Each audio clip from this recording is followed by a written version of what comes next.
chaos, confusion, and the deliberate distortion of reality. This is the labyrinth of gaslighting, a sinister dance where truth is obscured, twisted, and denied until you no longer trust your own perception. It's not merely manipulation. It's an artful assault on the mind, the heart, and the very essence of sanity. How, then, does one respond to such a pernicious force? How does one navigate a world where the ground shifts beneath your feet with every step? Today, we embark on a journey, part personal reflection, part masterclass, in how to deal with gaslighting, be it at work, at home, or in those silent recesses where doubt festers. Let us not just confront this cruelty, but transcend it, reclaiming the integrity of our own truth, the lie that reality can be cancelled. When I was a child, the world around me seemed, on the surface, privileged, enviable even. My mother was a glamorous poet, a bohemian force who charmed every room she entered. But behind the laughter and clinking glasses of her raucous dinner parties lay a quieter, more insidious violence. Imagine this. As a young girl, you're trying to sleep, only to be jolted awake by laughter and music that seeps through the walls like smoke. You plead for quiet, only to hear, "Oh, come, Ariel, join the party." A refusal to acknowledge your need for peace. The next morning, you confront her, only to be told, "That didn't happen. You're making a big deal out of nothing." And therein lies the heart of gaslighting. Not just the denial of your experiences, but the rewriting of them. It isn't just erasure, it's replacement. Reality is dismissed, twisted, and fed back to you as though your own eyes have betrayed you. The abuse is devastating, but the denial of it? That's the blade that cuts deepest. The first strategy: defiance as a lifeline.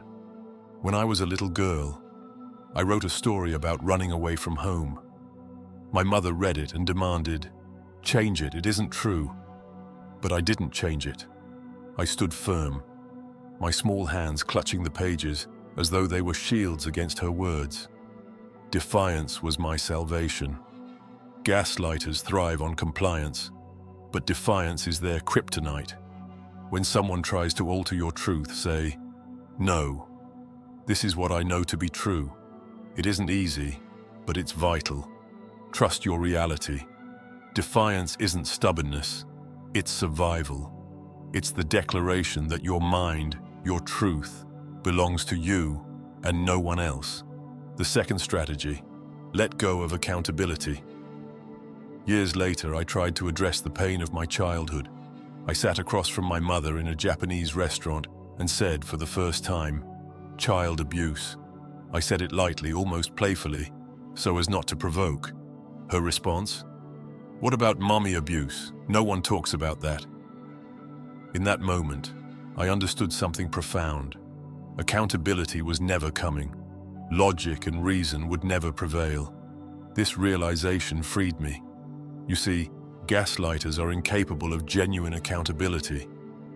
Their denial is not just a tactic, it is their fortress.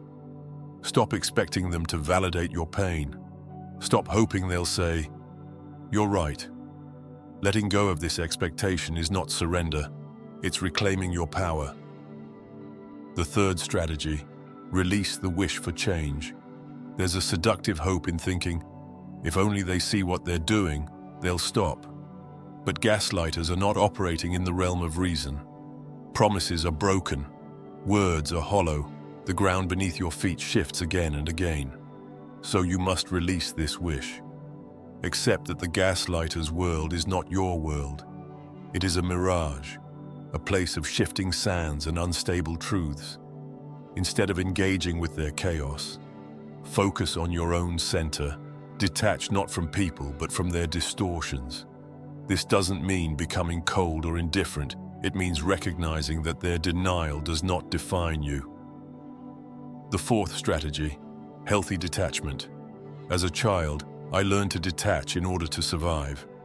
My mother's words swung like a pendulum. "You're wonderful," followed by, "I hate you." The emotional whiplash was relentless. To cope, I told myself, nothing means anything. But this detachment came at a cost. As an adult, I struggled to trust. I sought certainty in an uncertain world, demanding clarity where none could exist. True detachment is not the absence of connection. It's the ability to discern between the gaslighter's reality and your own. Let them have their alternative facts. You stick to what you know to be true. The final strategy: write it down. Writing. My sanctuary. My salvation. When the world felt incomprehensible, I turned to the page. Writing organizes chaos, gives shape to the formless, and validates what is real.